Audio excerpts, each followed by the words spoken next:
On the day of the eclipse, which was April 8th, 2024, I thought it would be really great for me to return to my home in Paradise. I often make trips back to Paradise where my mother built the last house to be built in Paradise before the bridges were built. And when I say Paradise, I mean Paradise Island. So, being an auspicious day, I thought I should return to that place and take the day off. It was a Monday. And and then I took a series of pictures, and I the next day thought about how I would make a video for this day, and realized that it was going to be really complicated. And if I were to include my whole story of how I came to be living in Paradise, because in actual fact, my first home was a place called Angel's Island, which was near a place called Devil's Hole. And I never really had a home after that. And actually, we didn't even own that home. We rented. And so when my mother acquired money, she chose to build a home for her children and of course my stepfather's children uh, in Paradise. And it was a pretty special place. And the story of that place is very long and too complicated. I couldn't sleep the next night thinking about all the things I could put in the video. So I'm going to try to make this as brief as possible and just include mostly photographs of the day. But I did kind of get sidetracked about the Ocean Club, which was built by my neighbor Huntington Hartford. And his story is again a very long story, but it's pretty amazing the cloisters that were built. So I'm going to include some pictures of the cloisters uh, and um, and my relatives who stand there on two large bronze statues. So I'm going to just start the video now, and we'll see how it comes out. As my art teacher said, your first idea is your best idea. And I wondered whether he said that because if I would just procrastinate and never do anything if I was trying to think of my best idea, or whether he really believed that your first idea was the best idea. I'll never really know that. But it is important to just do sometimes and not think about how best to do it, but just do it. Do it till you're satisfied, or the time is now. Do it. Although I was racing to get to Paradise before the time of the eclipse, I did stop and take a picture of this fellow's boat. He doesn't like his name mentioned, doesn't want people to know who he is. But it's a pretty cool boat. I got a tour of it, well, at least in the main salon at one point with my brother. And it's really a work boat converted into a yacht. It's pretty cool.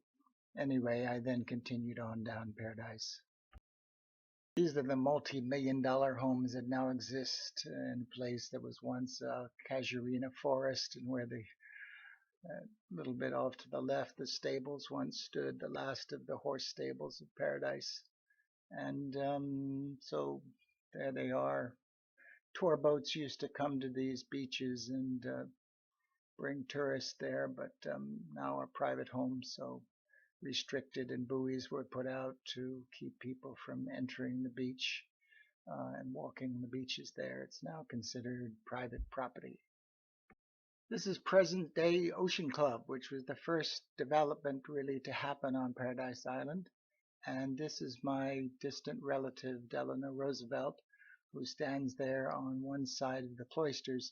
My mother took me here as a child before the bridges were built and told me that my father's family were related to him. Actually, that we're not related to him. He's related to us because we were related, at least my father's side, to his mother, Sarah.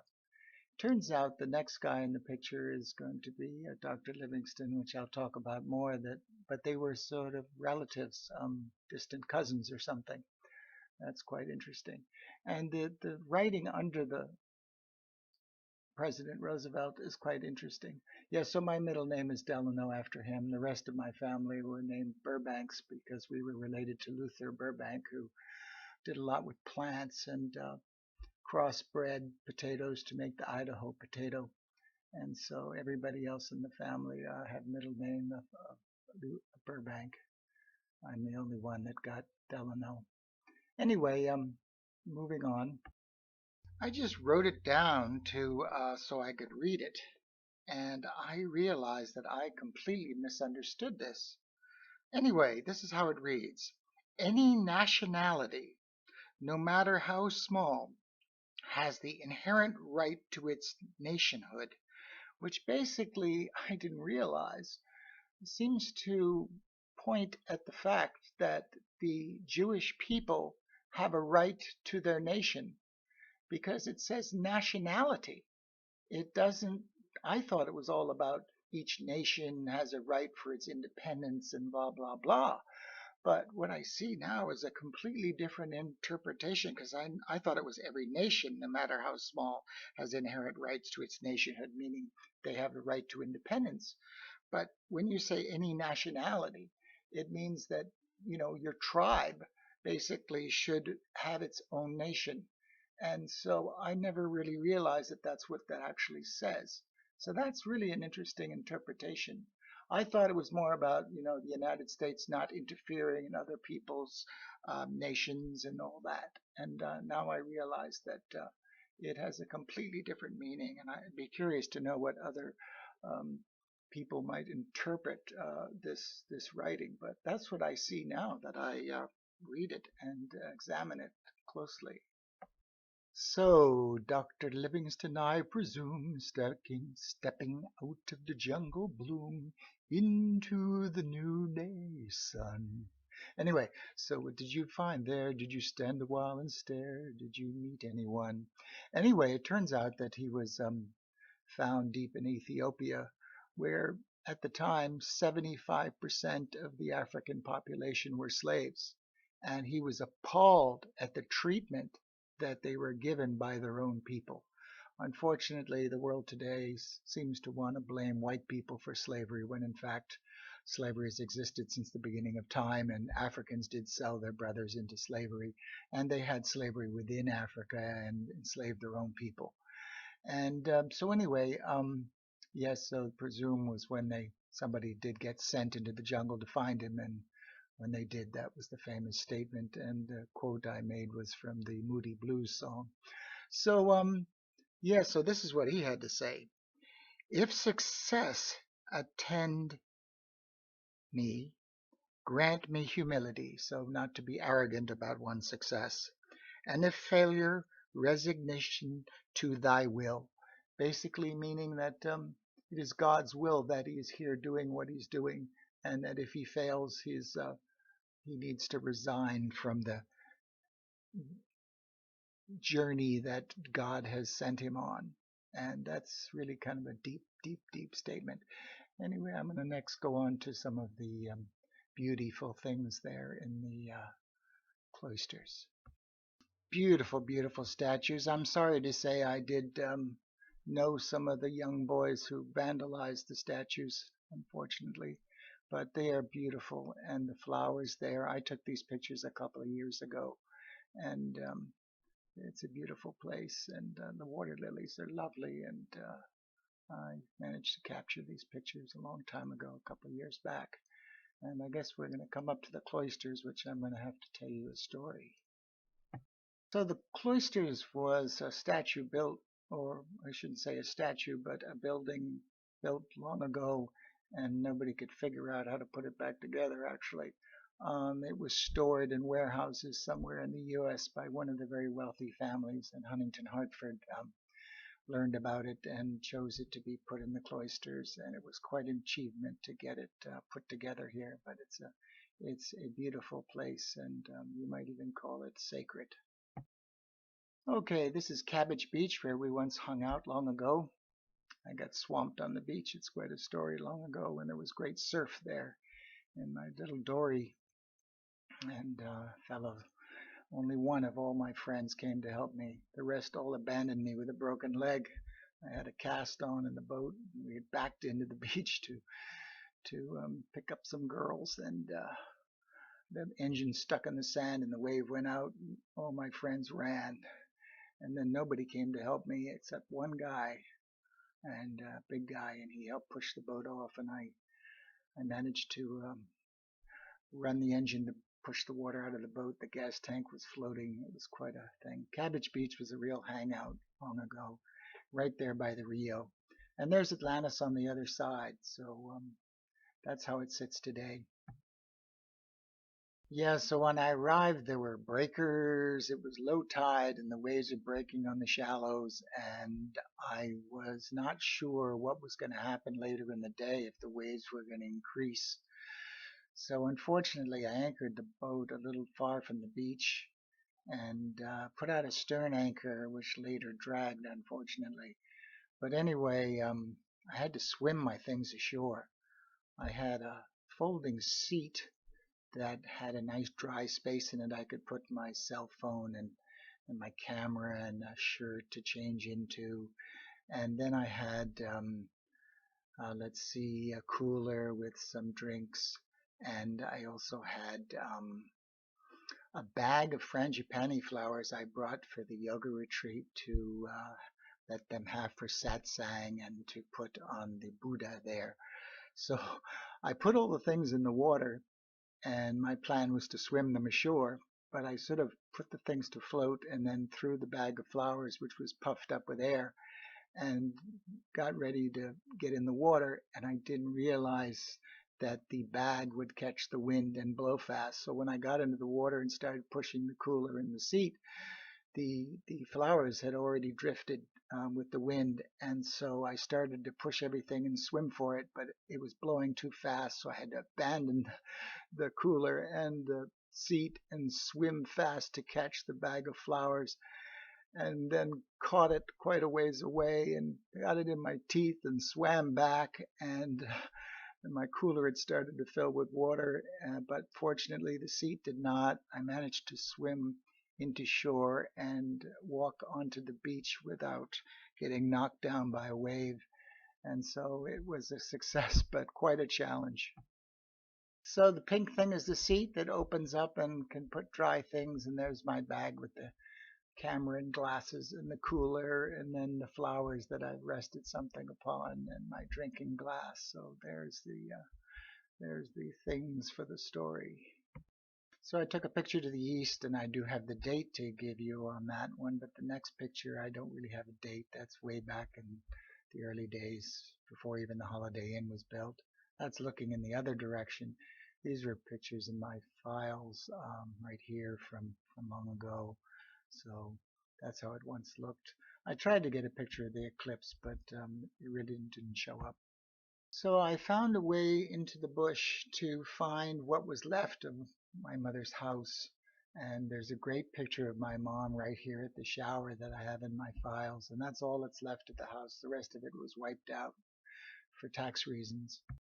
My mom really loved this picture. At least she said she loved it. So it's kind of nice that I can put it in the video. I have many, many wonderful pictures of her.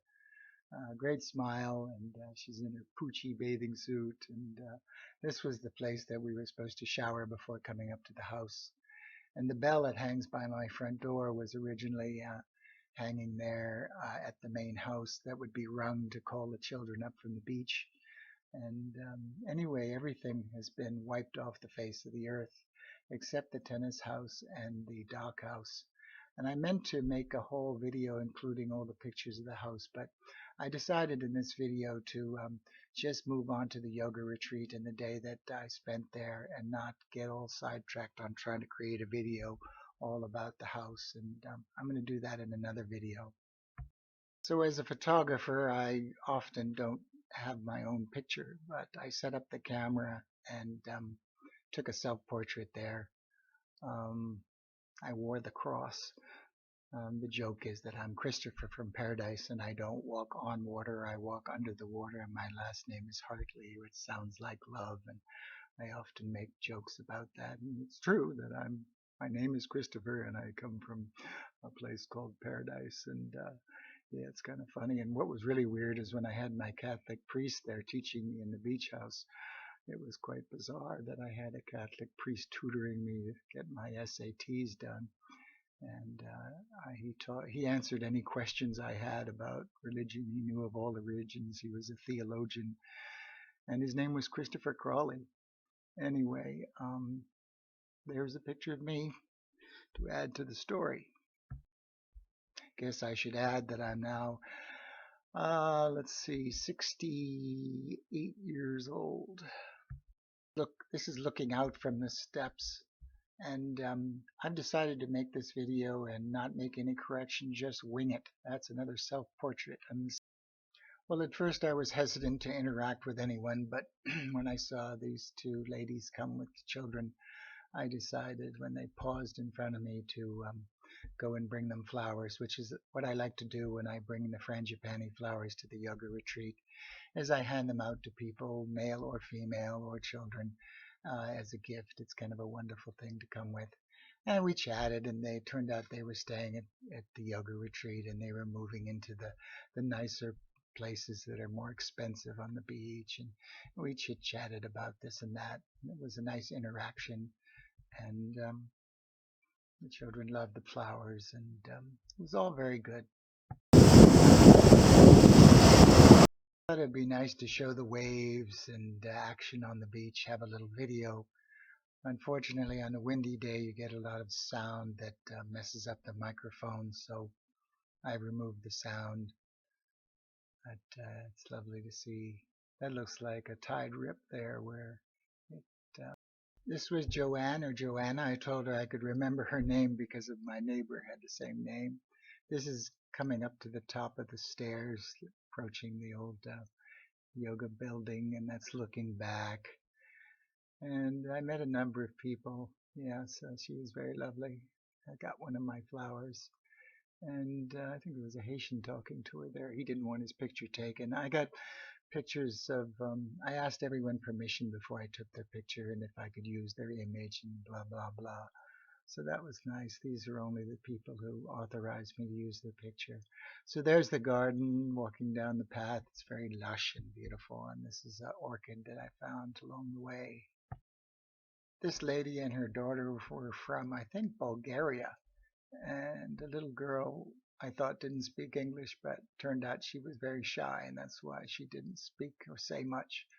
But anyway, there was a cute series of pictures. This is how I found the Buddha. And it's interesting, they have a woman in the back with a child, which I think is meant to be sort of, I don't know, Mother of Christ.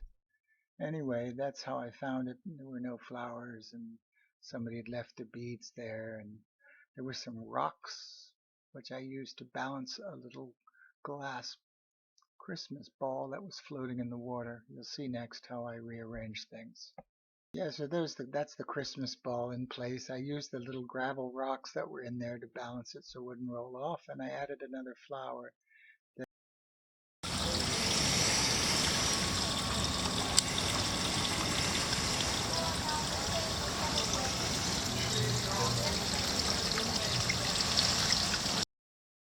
Yeah, so this is looking out in the harbor where the boat brings the people in, and there's their new boat. I had a picture of the old boat, but I cut it out. It's very nice, the entrance. And this is kind of nice spiral painting. I was really into spirals long ago, about the universe and galaxies being spirals. Well, not the universe, but that's the dock house. That's what my mother built. That's one of the old yoga boats there, and that's the ocean. Anyway, flowers, the kind of wild hibiscus, and there's the artwork on one of the buildings there, quite nice, and some beautiful flower shots. They did a nice job of landscaping there, all volunteer. Well, they have a nice sign, a couple of signs there. This one says, True World Order, serve love, meditate, realize, unity in diversity. I don't know that that means invade someone else's country, but it does mean that we should be open to diversity. And I guess, not have war and let each culture have their own culture, but I'm not sure whether they should bring their cultures into other people's culture. That's kind of one of the reasons that the Bible says the tribes shouldn't mix. But of course, religion is rather a mess, and maybe I don't know, the idea of diversity is supposed to be a good one, but as long as you have religions that keep wanting to be the dominant religion, of course, actually, one might say that if we all had one religion, maybe that would be the solution to all our problems. I mean, the whole idea of one God, I was supposed to unite people, not call them, give them a different name, and call it their God, which is one of the biggest problems we have in the world today. So this song seems to say the same thing that I just said. God is one. The names are many. Actually, there's supposed to be no name for God. There is no higher religion than love. And that is true, except we find a dilemma where countries form borders to, back in the tribal days, to keep the hunting grounds for their people, since other people may overpopulate and kill all their game, and then they want to come to someone else's territory and take their game. So one protects one's territory so that they can protect their people. And this is one of the reasons we have countries today. And invasions of other countries were usually made to take their territory and take their resources. But now with the movement of people just moving in for other reasons where they can make more money, and in fact the whole business of political asylum was basically to wipe out communism, so that any people who rebelled against their government could be given safe haven in another country. So that is kind of why people were led into other countries based on political asylum, to encourage them to rebel against the Communist Party and retreat to the capitalist world.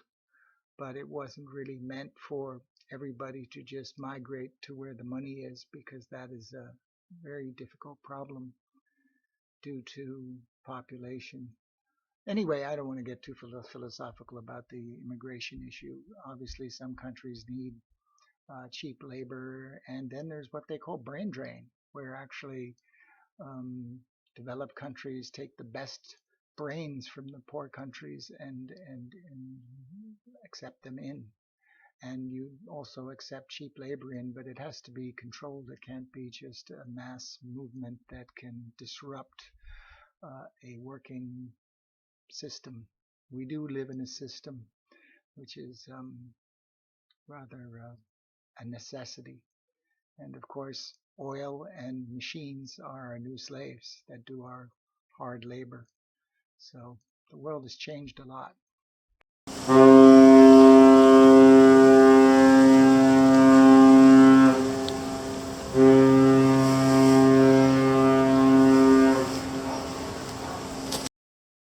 Well, I left that sound in there to show the noise of the ships disturbing the peace, but I guess it's a necessity for industry and to make money for the Bahamas.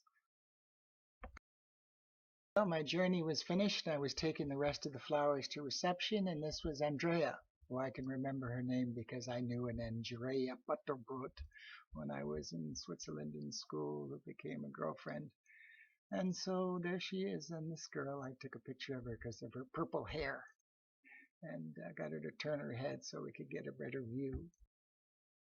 Well, on leaving, I had to swim twice for the boat to get everything aboard, and it really was quite rough. I got airborne going through the surf, and then turned to the west and rode the sea to the harbor entrance. And this is the harbor entrance.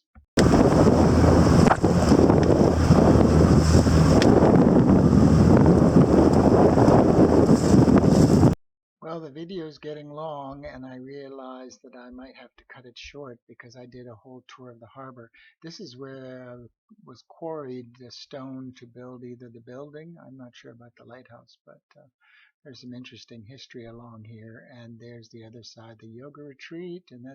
Okay, I stopped the last video because I thought there wasn't enough space. Anyway, this is the ship that the shark attack happened where the guy fell off. This is a big yacht that was in town. Amazing, amazing yacht. My goodness. Fantastic.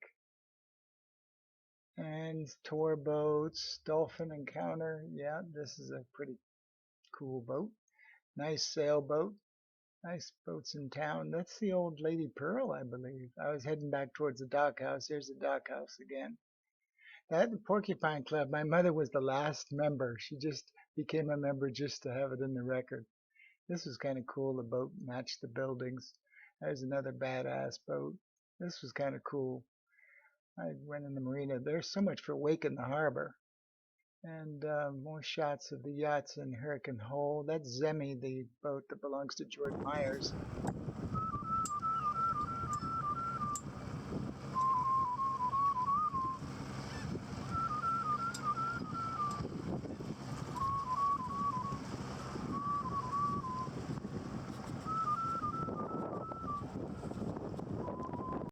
Yeah, this is by the Narrows at the beginning of Athol Island.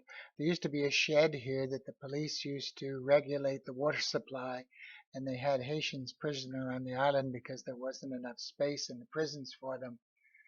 My father used to give them water when they used to come down near the reef.